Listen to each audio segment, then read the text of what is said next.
Assalamualaikum warahmatullahi wabarakatuh. Balik lagi channel ini, channel yang membahas seputaran ikan mas koki atau goldfish. Dan pada kesempatan kali ini saya akan membahas bukan tentang masalah goldfishnya, tapi ya tentang masalah aerator perlu atau tidak perlu, wajib atau enggak.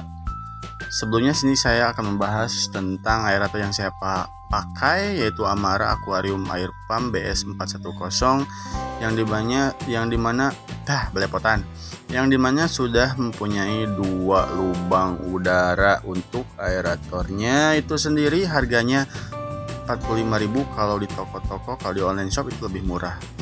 Ini maaf ya, aeratornya udah agak lama jadi udah agak usang, tapi untuk kinerjanya itu sendiri masih dirasa sangat-sangat bagus. Dan saya memakai aerator ini cukup lama, hampir 2 tahun lebih. Sebelum kita bahas aerator lebih jauh, saya juga banyak pertanyaan dari teman-teman sahabat Aquema. Bang, aerator itu perlu nggak sih dalam sebuah akuarium atau kolam kecil? Soalnya banyak yang salah kaprah aerator itu menghasilkan oksigen. Faktanya tidak seperti itu. Aerator adalah hanya alat bantu untuk menghasilkan oksigen terlarut di dalam air. Ingat, catat, alat bantu untuk menghasilkan oksigen terlarut pada air. Sebelum kita bahas tentang aerator, kita harus tahu yang namanya gas exchange, atau dalam bahasa Indonesianya bisa disebut dengan pertukaran gas. Pertukaran gas terjadi secara alami di atas permukaan air. Oksigen itu masuk dari permukaan air serta karbon dioksida keluar dari permukaan air. Itu yang disebut dengan gas exchange atau pertukaran gas. Gas exchange atau pertukaran gas itu terjadi pada air diam dan juga air yang bergerak. Cuman pastinya tingkat pertukaran oksigen dan karbon dioksida akan lebih cepat pada air yang bergerak. Nah, kalau misalkan ikan yang ditaruh di baskom atau mati lampu pada akuarium juga kolam kecil, pasti lama-lama ikan yang membutuhkan asupan oksigen tinggi akan cepat mati. Beda cerita kalau ikannya seperti ikan cupang, cana, gabus, atau toman bisa hidup tanpa adanya aerator atau filter atau alat yang membantu untuk menggerakkan permukaan air, karena kan mereka itu mempunyai sistem pernapasan labirin, atau mereka bisa bernapas dengan cara menangkap oksigen dari atas permukaan air layaknya paru-paru.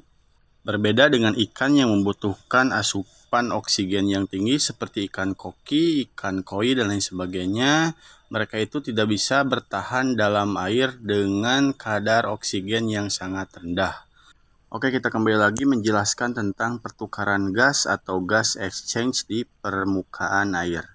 Jika diperumpamakan, gas exchange itu seperti kita bernapas lambat, maka oksigen yang masuk ke paru-paru kita atau ke tubuh kita juga akan sedikit.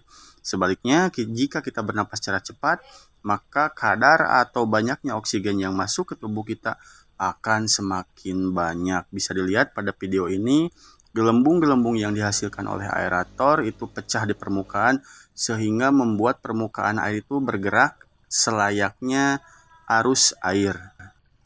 Nah, kalau sahabat Aquema sudah mengerti tentang gas exchange atau pertukaran gas di permukaan air, sekarang pertanyaannya adalah gimana cara meningkatkan pergerakan air di permukaan. Ada dua opsi. Yang pertama adalah dengan cara membuat arus di permukaan air atau membuka ruang untuk gas exchange. Itu bisa dilakukan dari hasil output pompa. Seperti biasa, curugan atau air terjun yang dihasilkan oleh pompa di akuarium. Yang kedua adalah dengan cara memakai aerator atau gelembung yang dihasilkan oleh aerator akan pecah di permukaan dan akan menggerakkan air di permukaan, kemudian menghasilkan gas exchange yang secara besar bisa membantu menghasilkan kadar oksigen terlarut dalam air yang sangat banyak. Tapi sahabat Aquema jangan salah kaprah dengan cara penempatan aerator. Oh, berarti kalau kita menempatkan aerator itu banyak dalam sebuah tank atau akuarium, kadar oksigen akan sangat banyak. Bukan seperti itu. Kadar oksigen yang terlarut dalam air biasanya dipengaruhi oleh suhu derajat air tersebut. Bisa dilihat di sini pergerakannya, kalau semisalkan 30 derajat Celcius, itu kadar oksigen itu tidak akan menambah lagi atau tidak akan memperbanyak lagi kadar oksigen terlarut dalam air, akan stuck seperti itu. Bisa dilihat oleh sahabat Aklema persentasenya, kalau dalam 27 derajat berapa kadar oksigennya, kalau 28 derajat berapa, dan seterusnya.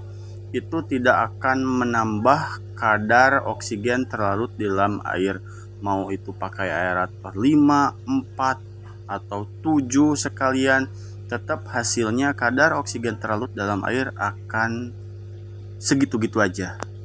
Nah, sekarang kita bisa simpulkan kegunaan aerator yang sebenarnya adalah hanya secara garis besar hanya dua. Yang pertama adalah alat untuk membantu gas exchange. Yang kedua adalah bisa juga untuk membersihkan kotoran di akuarium atau kotoran-kotoran ikan, serta bisa menghilangkan benda asing di permukaan air seperti debu, minyak, dan lain sebagainya yang mengganggu menggerakkan atau terjadinya exchange. Soalnya kalau kita lihat di permukaan air banyak debu, banyak minyak, otomatis gas exchange itu akan terhalang oleh minyak atau kotoran tersebut. Tetapi sesekali admin suka melakukan seperti ini, hanya mengandalkan hasil dari output pompa. Cuman ini jangan ditiru, hanya bisa dilakukan ketika populasi ikan nggak banyak.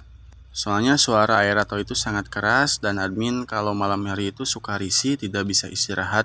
Tapi ada juga orang yang senang mendengar suara dari aerator. Oke, sampai di sini saja penjelasannya tentang aerator perlu atau enggak perlu, yaitu terserah kepada sahabat Aklema. Dan jika ada pertanyaan, silahkan ditulis di kolom komentar. Klik subscribe, like, serta share video ini jika dirasa bermanfaat untuk sahabat Aklema. Sampai di sini saja, terima kasih. Assalamualaikum warahmatullahi wabarakatuh.